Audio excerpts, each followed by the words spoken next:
Flashbacks of my own experiences of, when I was attacked verbally and physically. So I just felt this immense type of fear. A new wave of terror has struck the United Kingdom as a seemingly unending conflict began between British Muslims and the much violent anti-Islamic group called the Far Right. As these riots are growing much lethal for both groups, the Muslims are left unsure of their safety and are now leaving the UK in fear of waking up without their heads. You might be wondering what the cause of this new terror is and who the far-right members are. I've got the answers, and they are not what you'd expect.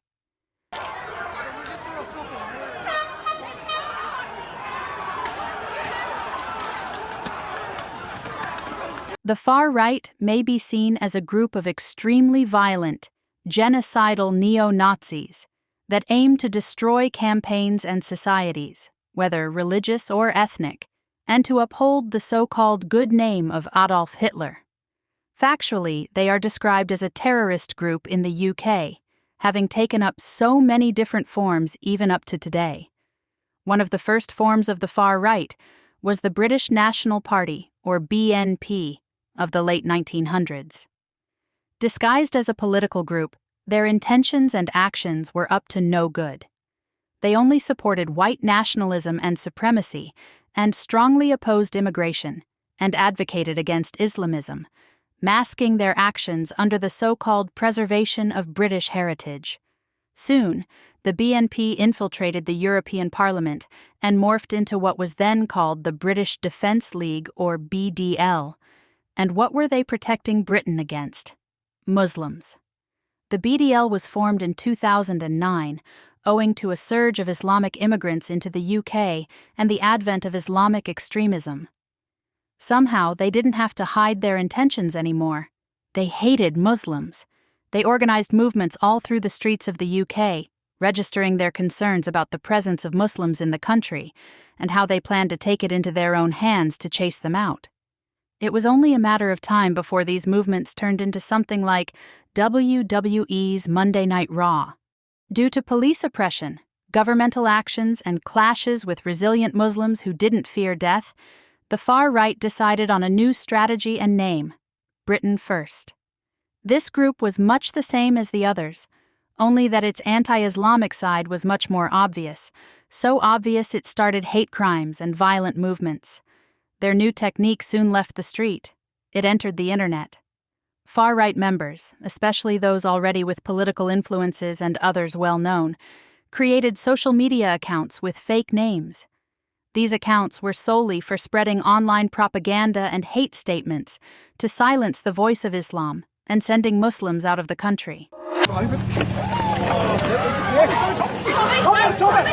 don't go. That's what you get for being a fascist! One far-right member and leader who consistently ridiculed Muslims was Stephen Yaxley Lennon, who used the alias Tommy Robinson in all his protests and online propaganda. He promoted Islamophobia and Islamic criticism, and went on to use violence and crime involving a Muslim to further his anti-Islamic narrative. But let's not get too far from the point here. What exactly caused the new clash between Muslims and the far right?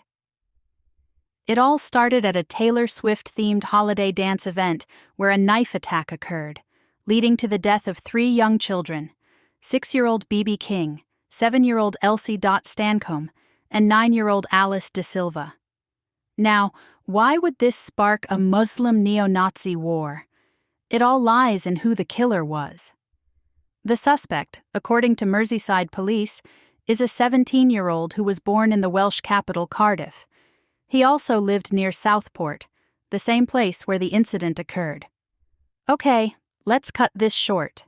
He is suspected to be a Muslim and a migrant. This exactly was what sparked conflicts between Muslims and the far right. The fact that a suspect who hadn't exactly been confirmed to be Muslim committed these murders. To worsen things, far-right figures like Tommy Robinson are now raising accusations that the UK government and authority are conspiring to hide all details about the killer to maintain order and to grow Islamic power. On his X account, Tommy Robinson told his 800,000-plus followers, "There's more evidence to suggest Islam is a mental health issue rather than a religion of peace. They're replacing the British nation with hostile, violent, aggressive migrants. Your children don't matter to the Labour government." Straight up. This is our country, not theirs. But it doesn't end there. More and more accounts on social media, suspected to be far-right members behind the curtain, came out to blame the attack on Muslims. The whole scenario moved from being an online clash to actually becoming physical, with the far-right members raiding and attacking the Southport Islamic Society mosque. The racist mob also burnt down so many cars during the riot, announcing their readiness for war against the Muslims.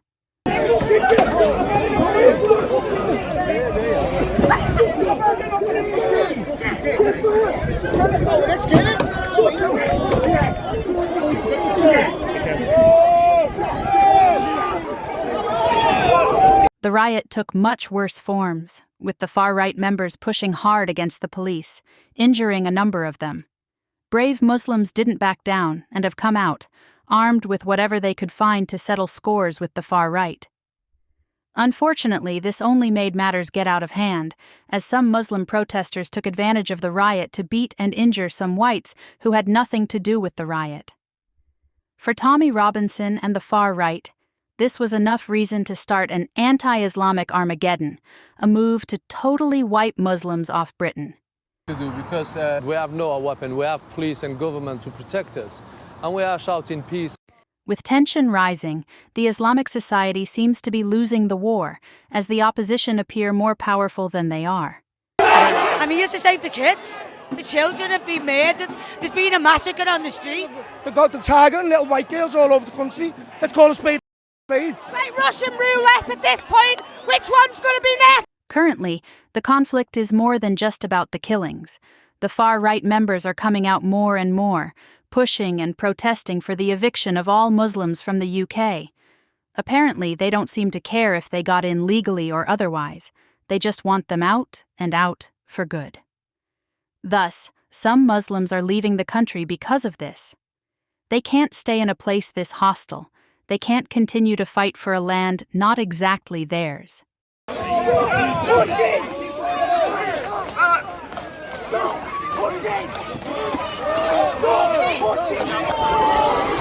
Even when government agencies and the police do their best to bring the issue under control and to ensure the safety of both parties in the conflict, there seems to be no evidence that they are actually doing something. The protests appear to overwhelm the police more, as it now looks like it's themselves they are protecting from the protest. No one really knows how that's going to work out. Okay, maybe the killing wasn't the only thing that fueled the current conflict. You might think the Muslims only are the violent ones. This is not the whole truth. On June 19, 2017, in North London, 47-year-old Darren Osborne, a far-right extremist from Cardiff, decided to kill as many Muslims as possible. He drove a rented van right through an Islamic gathering near the Finsbury Park Mosque. These Muslims had just finished Ramadan prayers and were leaving for their houses. Someone just come with a big van and run over a whole lot of people. It's a big van, he just run over everyone when I was calling you on the ambulance. He just turned and run over everyone. The van slammed into many Muslims, killing a 51-year-old grandfather, Makran Ali, and leaving several injured. Just after crashing the vehicle, Darren wanted to run, but was quickly caught and subdued by the Muslims. The police arrived, and Darren was immediately handed to them. As it turns out, Darren's brutal activity was influenced by hate speeches and anti-Islamic posts and propaganda made by the likes of Tommy Robinson and other members of the far right, both online and physically. So he took this anger against the Muslims, wrapped it onto the vehicle, and left it to roll out to doom, intending to erase Muslims off the earth. Another missile! Another missile! This is what the Hindu mobs are doing! Another event that sparked the current Muslim neo-Nazi war was the Hindu-Muslim clash of Leicester in 2022. It all started at a cricket match between India and Pakistan for the Asian Cup on August 28 that year. After the game, a fight broke out between some Hindu and Islamic youths, and it moved from the pitch to the streets in days.